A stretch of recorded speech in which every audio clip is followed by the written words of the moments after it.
Hello students, कुछ ही दिन पहले हमने कम्युनिटी पे एक पोल डाला था जिसमें 80% प्लस स्टूडेंट्स ने बताया था कि सर हमें तो फंडामेंटल ऑफ एआई सब्जेक्ट ही पढ़ना है। तो आप लोगों की इस डिमांड पे आज से हम पढ़ने जा रहे हैं फंडामेंटल ऑफ एआई सब्जेक्ट।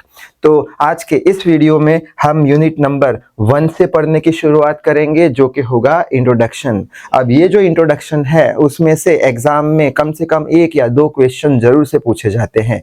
तो I hope you are ready with your pen and paper, so without wasting much time let us start this video.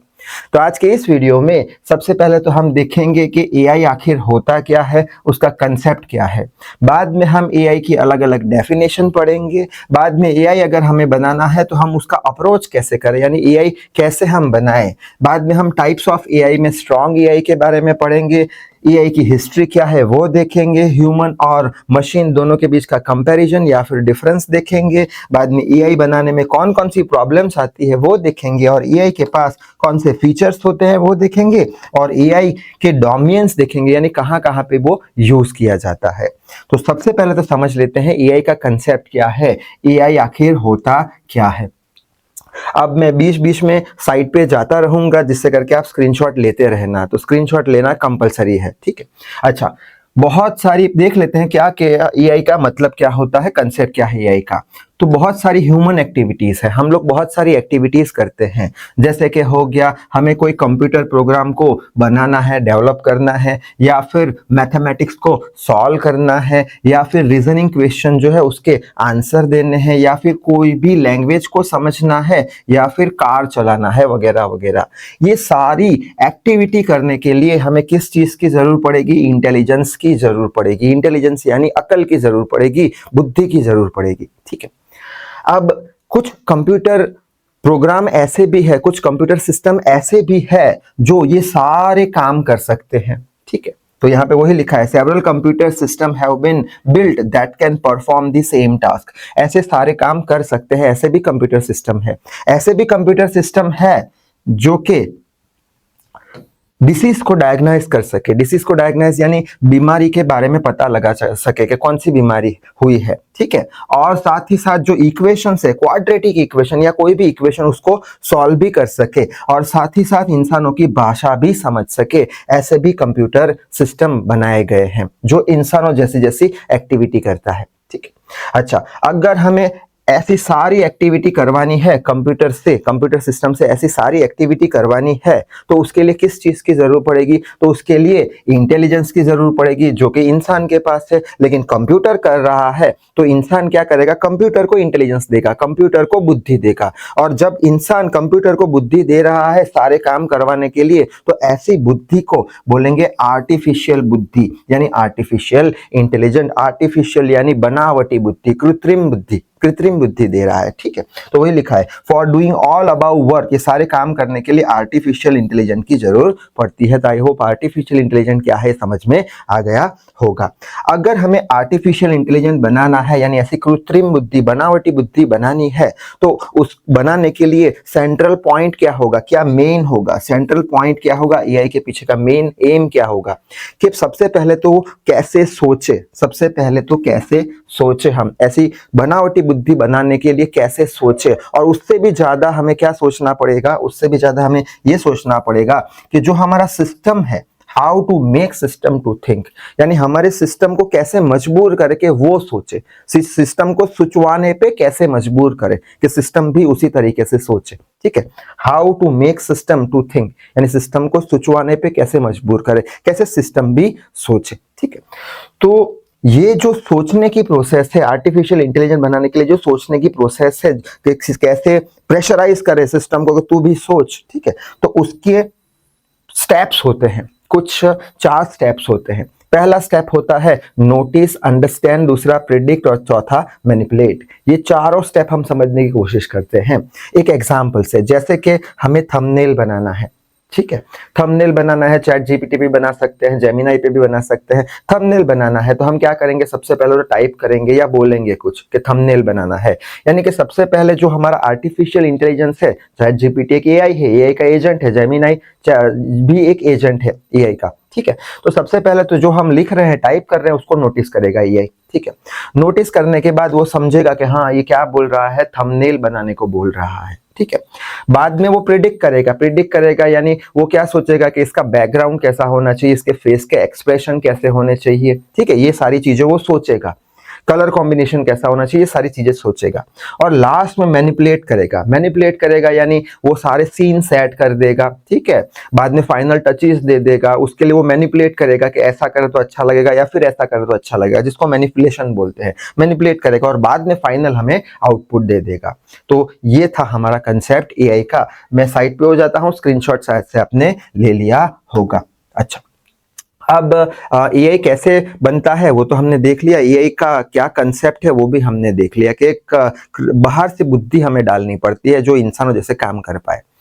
अब हम देख लेते हैं एआई की अलग अलग डेफिनेशंस। बहुत सारी डेफिनेशंस है यहाँ पे, एग्जाम में हमें 5 या कुछ 7 ऐसी कुछ पूछ सकते हैं। तो एआई होता क्या है? तो एआई जो है वो एक कंप्यूटर साइंस का ही ब्रांच है जो ऑटोमेशन के साथ डील करता है। कंप्यूटर साइंस का ही एक ब्रांच है जो ऑटोमेशन के साथ डील करता है। जैसे कि कार मैन्युफैक्चरिंग एग्जांपल हो गया।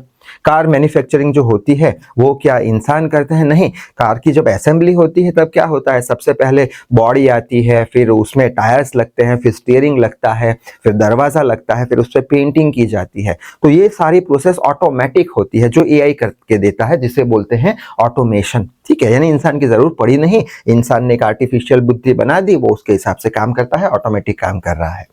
नेक्स्ट है ऐसा सिस्टम जो इंसानों के जैसा सोचे, system that thinks like human. ऐसा सिस्टम जो इंसानों के जैसा काम करे, system that acts like human, ठीक है। Machine performs the functions with the intelligence like human. ऐसा मशीन जिसे एआई बोल देंगे जो इंसानों के जैसा काम करे, इंसानों के जैसी अकल लगा के, इंसानों के जैसी बुद्धि से वो काम करे, जिसे एआई बोल देंगे। एआई क्या है? स्टडी है। किसका स्टडी है? To make computers to think. एक स्टडी है कि कंप्यूटर कैसे सोचे, and perform the task like human. Computer कैसे सोचे और इंसानों के जैसे कैसे वो टास्क कंप्लीट करे या टास्क करे, उसका एक स्टडी है। System that can think logically. ऐसा सिस्टम जिसे एआई बोलते हैं जो लॉजिकली सोच पाए। It is the study to develop the intelligent agent. ये एक स्टडी है कि कैसे हम इंटेलिजेंट एजेंट को डेवलप करें। एजेंट यानी क्या? जैसे कि शेयर मार्केट का एजेंट हो गया, बराबर है। यहाँ पे कंप्यूटर एआई का एजेंट कौन होगा? चैट जीपीटी हो गया, जेमिनाई हो गया, ठीक है। ऐसा एजेंट जो इंटेलिजेंटली सोच सके, ऐसा एजेंट, ठीक है। उसको कैसे बनाना है, उसका स्टडी, जिसे हम एआई बोल देंगे। नेक्स्ट है it is the study of 2 steps. AI जो है वो 2 स्टेप का स्टडी है। पहले स्टेप में क्या आता है? थॉट प्रोसेसिंग आती है, सोचना है। और दूसरे स्टेप में क्या आता है? जो भी सोचा है उसके हिसाब से हमें आउटपुट मिलना चाहिए। Second is to give the output as per the thought process. तो ये सारी हो गई डेफिनेशन। स्क्रीनशॉट ले लीजिए, शायद से ले लिया होगा। आगे बढ़ लेते हैं, डेफिनेशन देख ली हमने। अब एआई को बनाने में क्या अप्रोच हमें करना पड़ेगा? अप्रोच ऑफ एआई, ठीक है, अप्रोच ऑफ एआई। तो इसके कुछ 4 स्टेप्स है, वो देख लेते हैं। पहला है एक्टिंग ह्यूमनली, यानी इंसानों के तरह वो एक्ट करना चाहिए। उसके अंदर कुछ पॉइंट्स हमें लिखने होंगे। पहला पॉइंट है नेचुरल लैंग्वेज प्रोसेसिंग, यानी जो भी हम उसे बोल रहे हैं उसका प्रोसेस होना चाहिए, वो समझना चाहिए अंदर। जैसे कि चैट जीपीटी को हम कुछ बोलते हैं तो वो समझता है। नेक्स्ट है स्टोर व्हाट इट नोस, जो भी वो जानता है उसको स्टोर कर ले। एंड व्हाट इट हियर्स, जो भी सुनता है उसको भी वो स्टोर कर ले, ठीक है। जैसे कि हम जब गुड मॉर्निंग बोलते हैं शीरी को, एप्पल के शीरी को, तो वो क्या स्टोर कर लेता है। बाद में जब गुड मॉर्निंग बोलता है तब वो भी हमें गुड मॉर्निंग बोलता है, ठीक है। Use the stored information to answer the question being asked, ठीक है। और जो भी उसके अंदर इंफॉर्मेशन स्टोर करी गई है वो ही इंफॉर्मेशन का यूज करके वो हमें आंसर देता है। जैसे गुड मॉर्निंग उसे पता है, उसने सुना है, स्टोर कर लिया है, तो हमें गुड मॉर्निंग ही वो बोलेगा। एंड गिव द कंक्लूजन, और फाइनली कंक्लूजन भी हमें दे देगा। नेक्स्ट है to detect the problem and to predict the solution by finding the pattern. यानी क्या करेगा वो, जो भी हम उसे बोल रहे हैं, बार बार बोल रहे हैं गुड मॉर्निंग, गुड आफ्टरनून, वो उसके अंदर एक पैटर्न के फॉर्म में स्टोर हो रहा है, पैटर्न के फॉर्म में स्टोर हो रहा है। और वही पैटर्न से वो अंदाजा लगाएगा प्रॉब्लम का और उसके हिसाब से वो सॉल्यूशन दे देगा, ठीक है। तो ये हो गया एक्टिंग ह्यूमनली। नेक्स्ट है थिंकिंग ह्यूमनली, यानी इंसानों की तरह वो सोचना चाहिए। तो उसमें क्या है, given program must think like human, that is why first we have to understand how human thinks. जो भी हम प्रोग्राम बना रहे हैं वो इंसान के जैसा सोचना चाहिए। तो सबसे पहले तो क्या इंपॉर्टेंट हो जाता है कि इंसान कैसे सोचता है, यानी इंसान कैसे सोचता है उसका स्टडी इंपॉर्टेंट हो जाता है। तो for that human minds needs to be examined, यानी कि इसके लिए हमें जो इंसान का दिमाग है उस पर स्टडी करना जरूरी है, उसका एग्जामिनेशन करना जरूरी है। और उसके लिए दो तरीके होते हैं। पहला तरीका होता है कि इंस्पेक्ट द थॉट, पहले तो जो भी थॉट आ रहा है उसका इंस्पेक्शन करो, क्यों आ रहा है वो समझो, एंड अंडरस्टैंड इट, और उसको समझो। पहले तो क्या करेंगे, हम इंसान के पास कुछ थॉट आ रहा है तो उसका इंस्पेक्शन कर रहे हैं और समझ रहे हैं कि क्यों आ रहा है। When it comes to mind, जब भी वो दिमाग में आता है तब सबसे, जैसे कि एज फॉर एग्जाम्पल मैं बोलूंगा कि मुझे पाव भाजी खानी है, तो ऐसा थॉट आया तो मैंने उसका इंस्पेक्शन किया, ठीक है। बाद में समझा कि क्यों ऐसा थॉट आ रहा है, समझा, क्या समझा कि मुझे भूख लगी है इसलिए वो थॉट आ रहा है, ठीक है। ये एक फर्स्ट हो गया इसका वे। दूसरा वे क्या हो गया, by using experimental techniques from psychology, ठीक है। जैसे कि एज फॉर एग्जाम्पल ऐसी सिचुएशन आ जाती है जब इंसान डर जाता है, जब इंसान खुश हो जाता है, जब इंसान उदास हो जाता है, तो वो क्या हो गया, साइकोलॉजिकल एक्सपेरिमेंट टेक्निक हो गई। तो ऐसी सब टेक्निक की हेल्प से भी हम एआई को डेवलप कर पाएंगे, ठीक है। और if develop computer program matches with the human behaviour, अगर जो भी हमने कंप्यूटर प्रोग्राम डेवलप किया है वो ह्यूमन बिहेवियर के साथ मैच हो जाता है, तो हम बोल देंगे कि हाँ ये हमने एआई बना दिया है। Then we can say that it is AI. जो भी डेवलपमेंट प्रोग्राम है वो ह्यूमन बिहेवियर के साथ मैच हो गया तो हम बोल देंगे कि जो भी हमने प्रोग्राम बनाया है वो एआई बन चुका है। तो मैं साइट पे हट जाता हूं, ले लिया होगा स्क्रीनशॉट आपने। अप्रोच हमने देख लिया, और अप्रोच में दो ही अप्रोच देखे और दो अप्रोच बाकी है। तो नेक्स्ट अप्रोच कौन सा है, थिंकिंग रैशनली। थिंकिंग यानी सोचना, रैशनली यानी क्या, समझदारी से। रैशनली यानी क्या, समझदारी से। समझदारी से वो सोचता होना चाहिए। और समझदारी से सोचना यानी करेक्ट सोचना, राइट वे में सोचना। तो वही लिखा है, it is the concept of right thinking, सही सोचना चाहिए। अब कंसेप्ट ऑफ राइट थिंकिंग यानी क्या, एक एग्जांपल लेके समझने की कोशिश करते हैं। जैसे कि राहुल इज अ मैन। अब राहुल क्या है, एक पुरुष है, ठीक है। तो कंप्यूटर को थोड़ी पता है कि राहुल पुरुष है, तो कंप्यूटर को ऐसा हम प्रोग्रामिंग देंगे कि वो समझेगा राहुल नाम आते ही, पुरुष का नाम आते ही वो क्या समझेगा, एक मैन है। All man are mortal. Mortal यानी क्या, अमर नहीं है, कभी ना कभी मरेगा। यानी राहुल देन यानी ऑल मैन आर मॉर्टल, यानी हर एक इंसान अमर नहीं होता, वो कभी ना कभी मरेंगे। तो ये भी कॉमन चीज, समझदारी वाली चीज उसको पता होनी चाहिए कि ये इंसान है तो ये मरेगा। और राहुल इज मॉर्टल। राहुल इज मॉर्टल यानी क्या, उसने क्या समझदारी से सोचा, ऑल मैन्स आर मॉर्टल, और राहुल क्या है, राहुल भी एक मैन है तो वो भी मॉर्टल है, वो भी मॉर्टल है, यानी वो भी कभी ना कभी मरेगा। यानी ऐसे समझदारी से वो सोचता होना चाहिए। जैसे कि राहुल, मैं राहुल बोल रहा हूं, ऐसे अगर आपने चैट जीपीटी को बोला तो राहुल ऐसा नहीं समझना चाहिए एक औरत है, ठीक है। तो समझदारी से वो सोचना चाहिए वो एक आदमी है, ठीक है। This thought governs the operation in the mind which has the logic used to create AI। अब ऐसे अगर हम थॉट उसको देंगे, फिर डेटा फीड करेंगे तो लॉजिकली सोच पाएगा और ऑपरेशन कर पाएगा और आउटपुट दे पाएगा अच्छे से।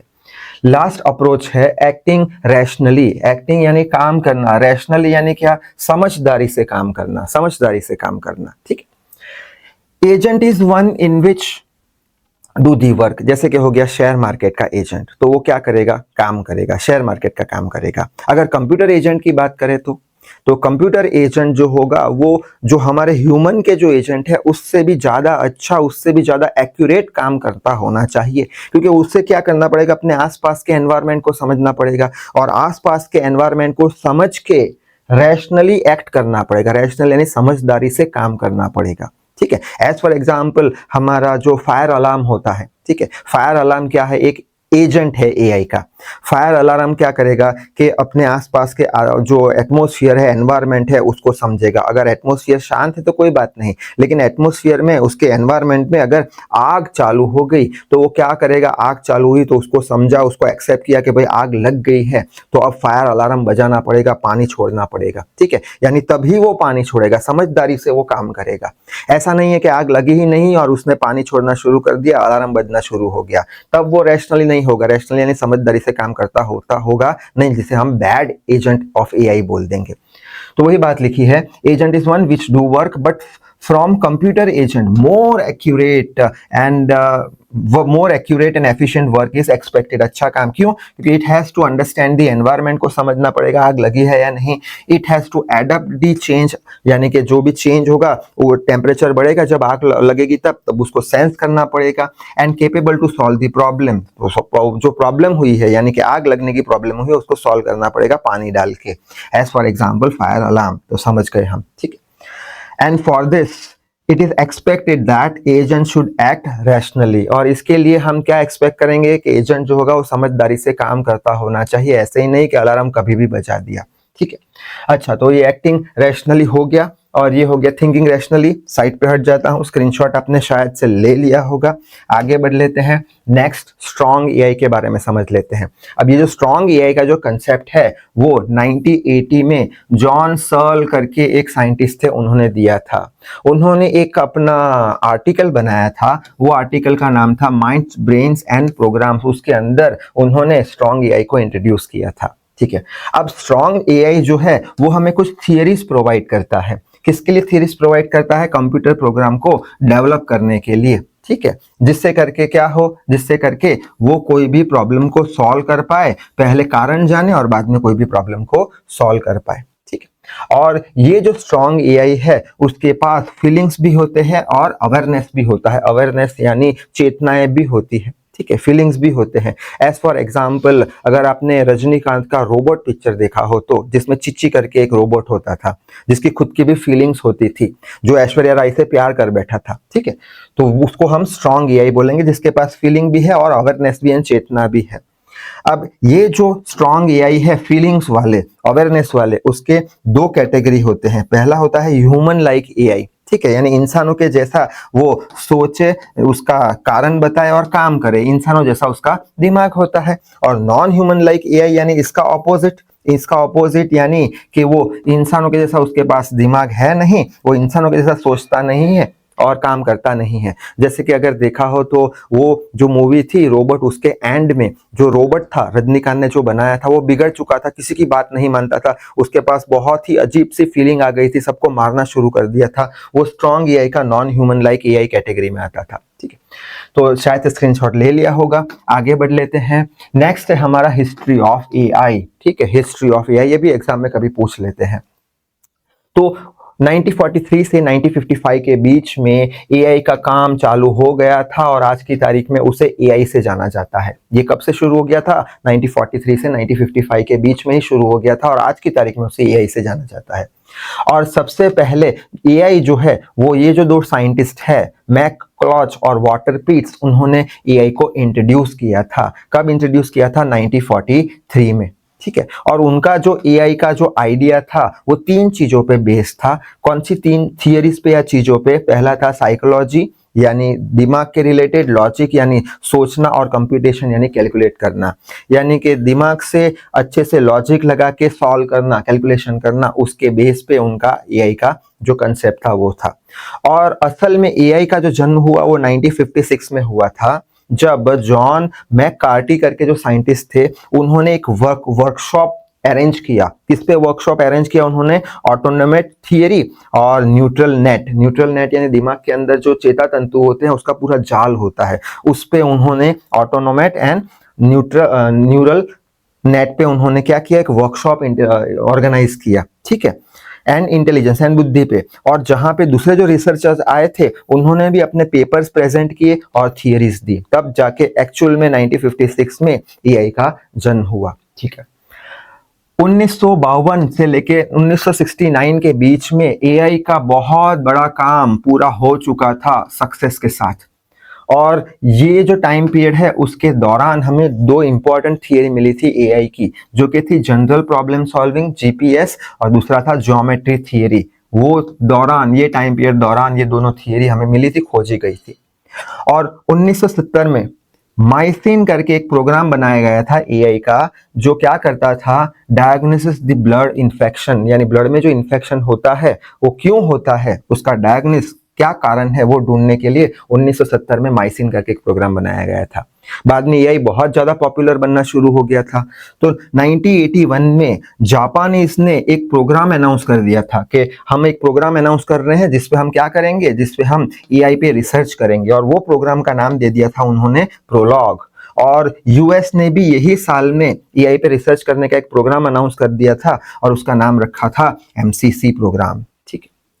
और 90s यानी 90 के शतक में ये जो एआई है वो एक कंप्यूटर साइंस की एक ब्रांच के तौर पे वो रिकग्नाइज हो चुकी थी, कंप्यूटर साइंस की एक ब्रांच बन गई थी जिसमें मैथमेटिकल मॉडल्स को डेवलप किया गया था और साथ ही साथ स्पीच साइंस यानी भाषा शास्त्र को भी ऐड किया गया था, जैसे कि हम बोलते हैं और वो सुनता है। ठीक है।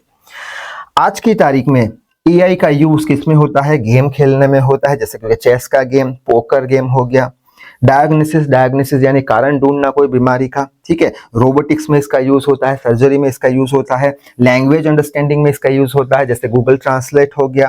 प्रॉब्लम सॉल्विंग में इसका यूज होता है, जैसे कि हो गया चैट जीपीटी, जिसमें हम कुछ न्यूमेरिकल डालते हैं तो वो सॉल्व करके हमें आंसर दे देता है। तो आई होप आपने स्क्रीनशॉट ले लिया होगा। आगे बढ़ लेते हैं, हिस्ट्री खत्म हो गई, अब हम ह्यूमन वर्सेस ह्यूमन देख लेते हैं। एग्जाम में कई बार कंपैरिजन पूछ लेते हैं, डिफरेंस पूछ लेते हैं, दोनों एक ही बात है। ठीक है। तो स्टार्ट करते हैं। सबसे पहले मशीन जो होती है उनके पास जीवन होता नहीं है।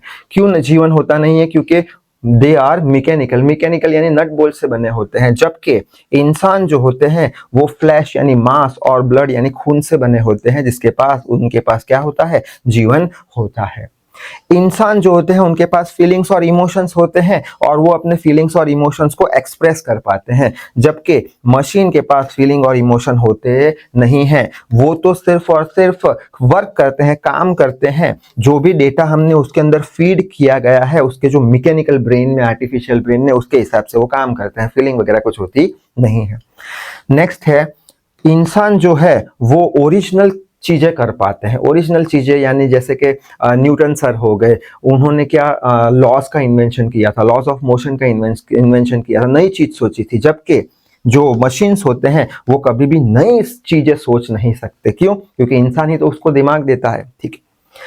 Humans have their capability to understand the situation and behave accordingly. इंसान होते हैं उनके पास कैपेबिलिटी होती है। कौन सी कैपेबिलिटी? के सिचुएशन को समझे और उसके हिसाब से बिहेव करे। ठीक है।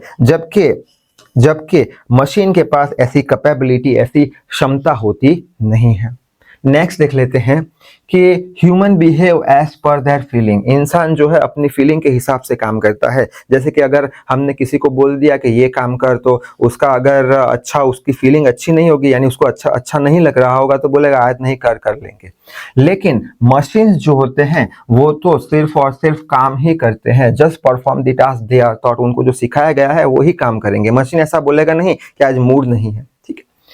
नेक्स्ट है, human performs activities as per their own intelligence. इंसान जो है वो एक्टिविटी करता है अपनी बुद्धिमत्ता के अनुसार, अपने पास जो दिमाग है उसके हिसाब से। Machines have only artificial intelligence, यानी मशीन के पास क्या है, बनावटी बुद्धि ही होती है, वो अपनी बुद्धि का यूज नहीं कर सकता। ठीक है। Brains are analogue, machines are digital. Brains are analogue यानी क्या, वो सब कुछ समझ पाता है, एनालॉग्स यानी सब कुछ समझ पाता है। मशीन्स आर डिजिटल यानी वो 0 और 1 की ही लैंग्वेज समझ पाता है। नेक्स्ट है, the brain is a massive parallel machines. दिमाग के अंदर बहुत सारी छोटी छोटी मशीन्स लगी है जो एक दूसरे के पैरेलल होती है। ठीक है। मशीन्स आर मॉड्यूलर, ये मॉड यानी मॉड्यूल बोलते हैं ना, module first, module second, module यानी एक ही यूनिट होता है उसके पास, और सीरियल होता है। वो सीरियल यानी एक मॉड्यूल है, फिर दूसरा मॉड्यूल, फिर तीसरा मॉड्यूल। पैरेलली काम नहीं कर सकता, वो एक काम करेगा बाद में ही दूसरा करेगा। ठीक है। नेक्स्ट है, processing speed is not fixed in the human brain. जो प्रोसेसिंग की स्पीड है हमारे ब्रेन में वो फिक्स नहीं है। जैसे कि अगर हम थके हुए होंगे तो हम कोई चीज को अच्छे से समझ नहीं पाएंगे, समझने में टाइम लगेगा। अगर हम खुश होंगे तो आसानी से समझ पाएंगे। ठीक है। यानी प्रोसेस करने की स्पीड फिक्स हमारे दिमाग में फिक्स होती नहीं है, जबकि machine has fixed processing speed. Machine के पास तो फिक्स प्रोसेसिंग स्पीड होती है। ठीक है।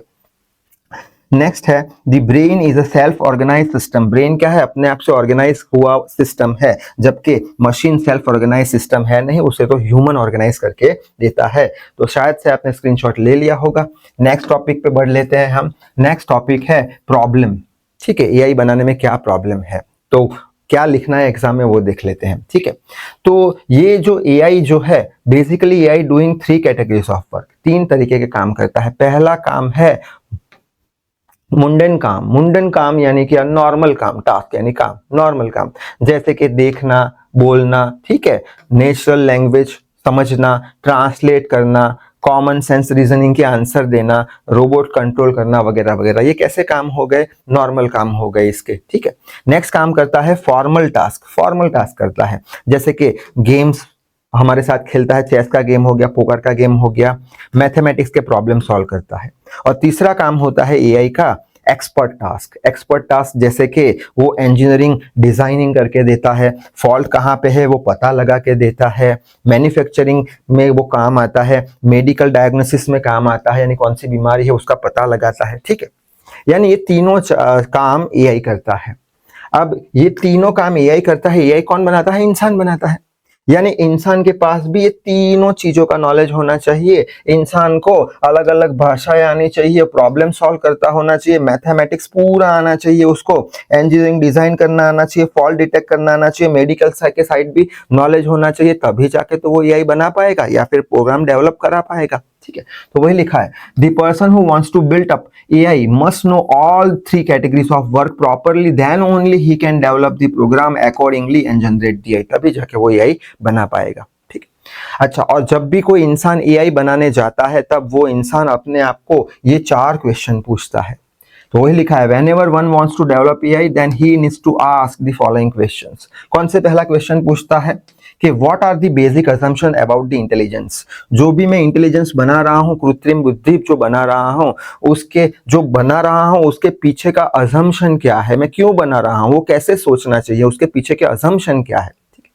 नेक्स्ट है what kind of techniques will be use for solving the problem. जो भी मैं इंटेलिजेंस बना रहा हूँ, बुद्धि बना रहा हूँ, वो जो बुद्धि है जो जब प्रॉब्लम सॉल्व करेगा तब कौन से टेक्निक का यूज करेगा, जैसे कि रंगाकुटा मेथड हो गया, न्यूटन रैप्सन मेथड हो गया, प्रोबेबिलिटी डिस्ट्रीब्यूशन हो गया, बायनोमिनियल हो गया, इंटीग्रेशन हो गया, मल्टीप्लिकेशन, कौन सा वो टेक्निक यूज करेगा। ठीक है, at what level machine intelligence should be modelled, यानी जो मैं बना रहा हूँ कृत्रिम बुद्धि इंटेलिजेंस बना रहा हूं, वो कौन से लेवल तक उसके पास इंटेलिजेंस होना चाहिए, कितना सक्षम होना चाहिए।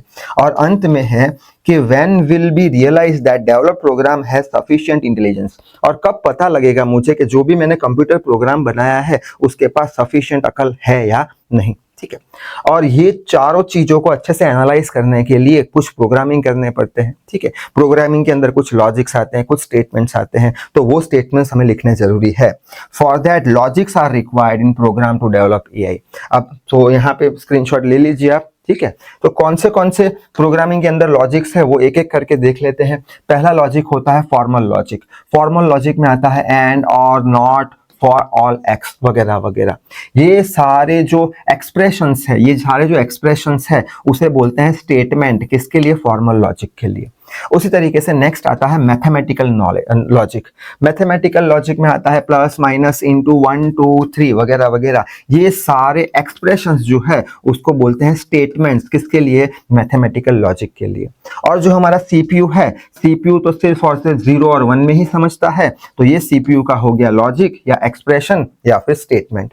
ठीक है, और अगर हम कोई भी एक गेम की बात करें, जैसे कि चेस की गेम की बात करें, तो चेस की गेम में क्या लॉजिक होगा? तो चेस के गेम में जो पीसीज होते हैं, पीसीज यानी ऐसी शतरंज होती है हमारी चेस का गेम, ऐसे जो पीसीज होते हैं व्हाइट ब्लैक, वो क्या बन जाएंगे? लॉजिक बन जाएंगे एआई के लिए। ठीक है, अच्छा, तो this all about expression should be taught in form of logic to the computer. ये सारे लॉजिक जो है वो उसे समझाने पड़ेंगे, कंप्यूटर को समझाने पड़ेंगे, तभी जाके तो एआई बनेगा।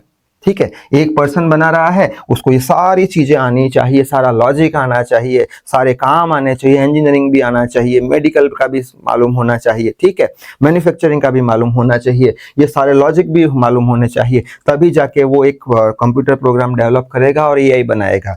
और ये थोड़ा मुश्किल टास्क होता है। तो ये प्रॉब्लम्स हो गए एआई के। स्क्रीनशॉट शायद से ले लिया होगा। आगे बढ़ लेते हैं फीचर्स ऑफ एआई। एआई के पास कौन कौन से फीचर होते हैं? तो पहला फीचर होता है साइबर सिक्योरिटी। ठीक है, हमें मालूम है कि जैसे जैसे साल बीतते जा रहे हैं, जैसे जैसे साल बीतते जा रहे हैं, साइबर क्राइम इंक्रीज हो रहा है, बढ़ता जा रहा है। ठीक है, कौन सा साइबर क्राइम मोस्ट पॉपुलर है? तो क्रेडिट कार्ड का जो फ्रॉड है वो बेस्ट एग्जांपल है साइबर क्राइम का।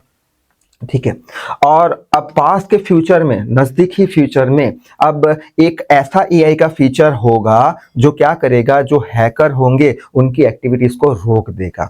और ये फीचर जो होगा, ये टेक्निक जो होगी एआई की, इसको बोलते हैं रिकरेंट न्यूरल नेटवर्क। ये रिकरेंट न्यूरल नेटवर्क क्या करेगा कि ऐसे फ्रॉड जो होते होंगे उसको इनिशियल स्टेज पे ही डिटेक्ट कर लेगा, इनिशियल स्टेज पे ही पकड़ लेगा अपने आप से इटसेल्फ। ऐसा वो टेक्निक होगा एआई का। ठीक है, दिस फ्रॉड डिटेक्शन सिस्टम, ये जो हमारी फ्रॉड डिटेक्शन सिस्टम है रिकरेंट न्यूरल नेटवर्क, ये जो है वो हमारे हजारों की तादाद में जो ट्रांजैक्शन होते हैं पूरी दुनिया में, उसको स्कैन अच्छे से कर पाएंगे और जल्दी से कर पाएंगे।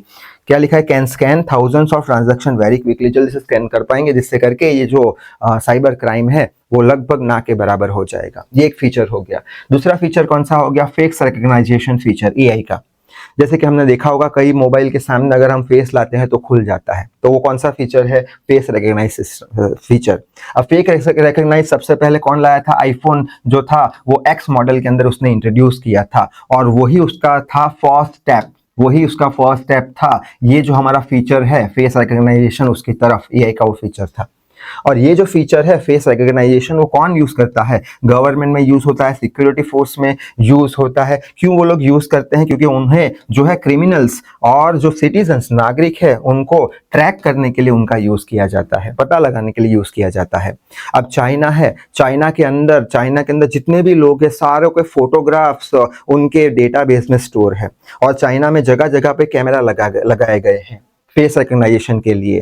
तो वो कैमरा क्या डिटेक्ट करते हैं कि ये सिटीजन है, और अगर वो फोटो स्टोर्ड नहीं है, दूसरा कोई इंसान आ गया तो वो भी पता लगा लेंगे फेस रिकग्नाइज करके कि ये तो कोई दूसरा इंसान है। ठीक है, फ्यूचर के अंदर फेस रिकग्नाइजेशन जो है वो और भी ज्यादा डेवलप होगा। कैसे? कि ये जो फीचर है उसकी हेल्प से हम पता लगा पाएंगे कि इंसान चिंता में है, या फिर वो गुस्से में है, या फिर वो उदास है। वो फेस रिकग्नाइजेशन फीचर से हम इन फ्यूचर ये सारी बातें भी पता लगा पाएंगे। शायद से आपने स्क्रीनशॉट ले लिया होगा। नेक्स्ट फीचर की ओर बढ़ लेते हैं। ठीक है, नेक्स्ट फीचर है डेटा एनालिसिस। डेटा एनालिसिस यानी क्या? एआई का एक फीचर है। जैसे कि कोई एक कार मैन्युफैक्चरिंग कंपनी है, जैसे कि मारुति की कंपनी है, उनके पास पिछले 20 साल का डेटा है, उसको एक इंसान एनालाइज कर रहा है। क्या एनालाइज कर रहा है? कि ये साल ज्यादा कार की बिक्री हुई, ये महीने ज्यादा कार की बिक्री हुई, ठीक है, प्रॉफिट ये महीने में ज्यादा हुआ, लॉस ये महीने में ज्यादा हुआ। ऐसा एक इंसान एनालिसिस कर रहा है, बल्कि एक एआई आता है, उसका फीचर यही है, डेटा को एनालिसिस करेगा। ठीक है, वो डेटा को एनालिसिस करके वो क्या बता देगा कि ये साल है तुम्हारा जिसमें ज्यादा मैन्युफैक्चरिंग चाहिए, जिससे करके ज्यादा डिमांड आएगी, जिससे करके प्रॉफिट ज्यादा मिलेगा। ठीक है, तो यही डेटा एनालिसिस जो फीचर है एआई का, उसका एक फायदा है, बिजनेस को वो बेनिफिट करेगा, उसको प्रॉफिट करवाएगा। तो वही लिखा है, AI will benefit the business by the feature of data analysis. वो उसको फायदा करवाएगा। AI can understand the pattern in data. वो डेटा के जो पैटर्न होंगे, कौन से साल बढ़ा, कौन से साल घटा, कौन से महीने बढ़ा, कौन से महीने घटा, वो पैटर्न का वो एनालिसिस कर देगा और उसको समझ पाएगा। That human cannot, उसको समझ पाएगा जो इंसान भी नहीं समझ पाएगा। This helps the business to target the right customer for the product, जिससे करके जो सही कस्टमर है उनका वो पता लगाएगा और उसके हिसाब से मैन्युफैक्चरिंग करेगा, प्रॉफिट मिलेगा। ठीक है, सेलिंग ऑफ कार एक एग्जांपल लिख लेना आप लोग। ठीक है, नेक्स्ट है ट्रांसपोर्ट का फीचर एआई में, यानी एक जगह से दूसरी जगह जाना है तो हमको पता है कि जो गूगल कंपनी है, जनरल मोटर्स कंपनी है, टेस्ला कंपनी है, उन्होंने क्या बनाया है? उन्होंने ड्राइवरलेस कार बनाई है, यानी ट्रांसपोर्ट एआई का फीचर बना दिया है। ठीक है, जिसके कारण वो जो है मार्केट के टॉप पे है। और अगर ऐसी ड्राइवरलेस कार बनानी है तो उसके लिए मशीन लर्निंग का स्टडी बहुत ही ज़्यादा इंपॉर्टेंट है। अब मशीन लर्निंग क्या है वो हमारे आखिरी चैप्टर में हम डिटेल में पढ़ेंगे।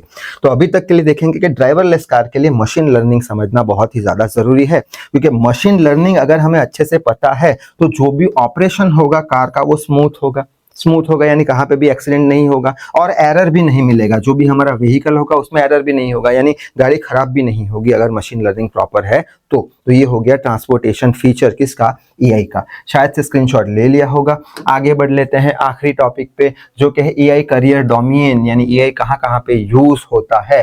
प्राइवेट कंपनीज में, पब्लिक ऑर्गेनाइजेशन में, एजुकेशन में, आर्ट फील्ड में, हेल्थ एंड फैसिलिटीज में, गवर्नमेंट एजेंसीज में, मिलिट्री में, कंप्यूटर साइंस में, एल्गोरिथम बनाने के लिए, सॉफ्टवेयर डेवलप करने के लिए, मेडिकल साइंस में, surgical technician work with robotics tool, यानी कि रोबोट की हेल्प से सर्जरी करने के लिए। तो ये सारी जगहों पे एआई का यूज होता है।